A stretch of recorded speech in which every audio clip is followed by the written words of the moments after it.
नमस्कार सर्वांना, स्वागत आहे तुमचं आपल्या केएम इन्फॉर्मेशन या यूट्यूब चॅनलमध्ये। तर पहा, लाडकी बहीण योजना महिलांच्या खात्यातून 3000 रुपये हे परत जाऊ लागले आहेत। लगेच काढून घ्या, लाखो महिलांच्या खात्यातून पैसे जमा। आणि ही बातमी खरीच आहे, महिलांच्या खात्यातून हे पैसे गायब होत आहेत आणि ते कशा पद्धतीने होत आहेत याची सर्व सविस्तर माहिती आपण या व्हिडिओच्या माध्यमातून बघणार आहोत। तर आपल्या केएम इन्फॉर्मेशन या यूट्यूब चॅनलवरती जर तुम्ही नवीन असाल तर आपल्या केएम इन्फॉर्मेशन या यूट्यूब चॅनलला जरूर सबस्क्राइब करून घ्या, जेणेकरून येणाऱ्या नवनवीन योजनांची आणि नवनवीन अपडेट्स सर्वप्रथम तुम्हाला भेटतील। चला तर मग आता पाहूया की नक्की लाडकी बहीण योजनेचे पैसे हे खात्यातून कशा पद्धतीने गायब होत आहेत आणि नक्की त्याला कारण काय आहे आणि काय महिलांचे पैसे का गायब होत आहेत याचं सर्व सविस्तर माहिती आपण पाहणारच आहोत। आणि व्हिडिओ शेवटपर्यंत पहा आणि हा व्हिडिओ जास्तीत जास्त महिलांना शेअर करा। तर लाडकी बहीण योजना ही सुरू झालेली आहे आणि आपण पाहू शकतो की 14 ऑगस्ट संध्याकाळीपासूनच सर्व महिलांच्या खात्यामध्ये हे पैसे जमा होण्यास सुरुवात झाली। काही महिलांच्या खात्यामध्ये पैसे सुद्धा जमा झाले, पण आता त्यांच्या खात्यामध्ये झिरो बॅलन्स दाखवत आहे, म्हणजे त्यांच्या खात्यामध्ये काहीच रक्कम दाखवत नाही, झिरो बॅलन्स दाखवत आहे। नक्की याचं कारण काय? आणि काही महिलांच्या खात्यामध्ये तर अजूनपर्यंत पैसे आलेलेच नाहीयेत आणि ते पैसे का आले नाहीत, नक्की याला काय झाले याची सर्व सविस्तर माहिती आपण पाहणार आहोत। बघा, काही महिलांनी याच्या अगोदर आपल्या आधार कार्डवरून किंवा आपल्या बँकेतून लोन घेतलेले असते आणि ते लोनची रक्कम त्यांनी फेडलेली नसते।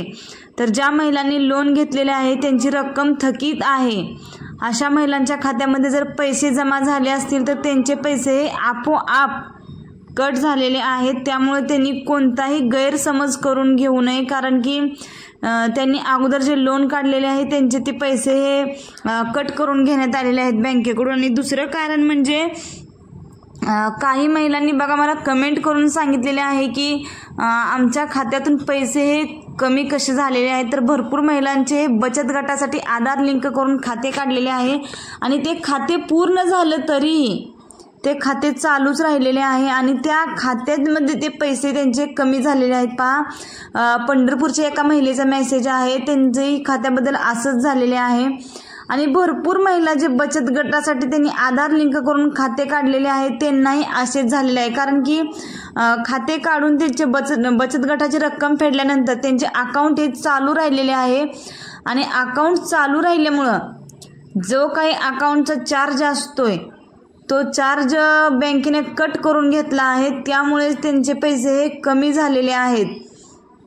आणि काही महिलांना मी ज्यांनी अजूनही फॉर्म भरले नाही त्यांना विनंती करते की सर्वांनी झिरो बॅलन्सचं अकाउंट काढा आणि जर तुम्ही झिरो बॅलन्स अकाउंट काढून घ्या, जेणेकरून तुमची कोणत्याही प्रकारचे चार्ज कट होऊ नये यासाठी तुम्ही आपलं अकाउंट हे झिरो बॅलन्स अकाउंट काढून घ्या। आणि शक्यतो तुम्ही पोस्टात आपले अकाउंट काढून घ्या। बघा, इंडिया पोस्ट पेमेंट बँकेमध्ये तुमचं अकाउंट काढून घ्या आणि जर तुम्ही पोस्टात जर झिरो बॅलन्स अकाउंट ओपन केलं तर तुमचा कोणत्याही प्रकारचा चार्ज कट होणार नाही। आणि याची अकाउंट ओपन करण्याची पद्धत सुद्धा खूप सोपी आहे आणि एका दिवसात तुम्हाला अकाउंट ओपन करून भेटते। आणि ज्यावेळेस तुम्ही हे अकाउंट ओपन करताय तर त्यावेळेसच तुमचं अकाउंट हे बँक सीडिंग स्टेटसला ॲक्टिव्ह करण्यात येते, म्हणजेच की 2 ते 3 दिवसातच तुमचं आधार सीडिंग हे ॲक्टिव्ह येते। त्यामुळे तुम्ही शक्यतो पोस्टात अकाउंट काढून घ्या आणि पोस्टामधील झिरो बॅलन्स जर तुम्ही अकाउंट काढलं तर तुम्हाला कोणत्याही पद्धतीचा चार्ज भरावा लागणार नाही आणि तुमच्या अकाउंटमधील पैसे हे कधीही कट होणार नाही।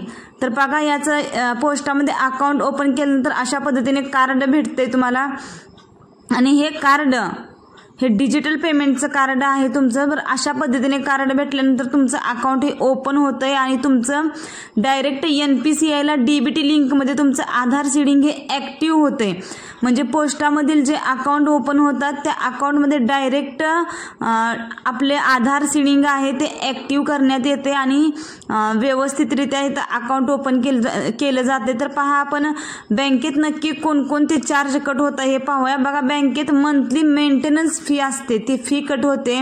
मिनिमम बॅलन्स जर नाही ठेवला तर त्याची फी कट होते। ATMचं ट्रान्झॅक्शन फी आहे, ट्रान्सफर फी आहे, अशा पद्धतीच्या ज्या फी आहेत त्या कट होतात. त्यामुळेच काही माता भगिनींच्या अकाउंटमधून हे पैसे कट झालेले आहेत, कारण की त्यांचे अकाउंट जे होतं ते 0 बॅलन्सचं अकाउंट नव्हतं. त्यामुळे त्यांच्या अकाउंटमधून हे चार्ज बँकेने कट करून घेतलेले आहेत.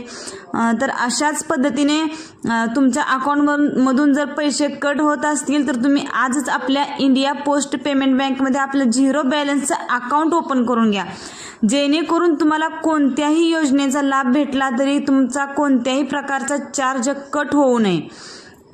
तरी ते भरपूर असे त्यांच्या म्हणजे चार्जेस आहेत, त्यांनी चार्जेस ते कट करून घेतात. जर तुम्ही या बँकेत जर आपला मिनिमम बॅलन्स जर नाही ठेवला तर तो बॅलन्स त्यांनी आपल्या अकाउंटवर कोणतीही रक्कम जमा झाली तर त्याच्यातून तो कट करून घेतात.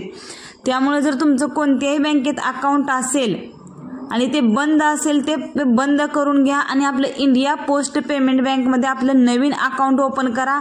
आणि नवीन अकाउंट ओपन केल्यानंतर त्या अकाउंटला आधार सीडिंग हे आपोआपच होणार आहे आणि तुम्हाला कोठेही जाण्याची गरज नाही. फक्त तुम्हाला आपलं एक आधार कार्ड आणि आपले 2-3 फोटो घेऊन पोस्टात जायचं आहे आणि आपलं नवीन अकाउंट ओपन करायचं आहे.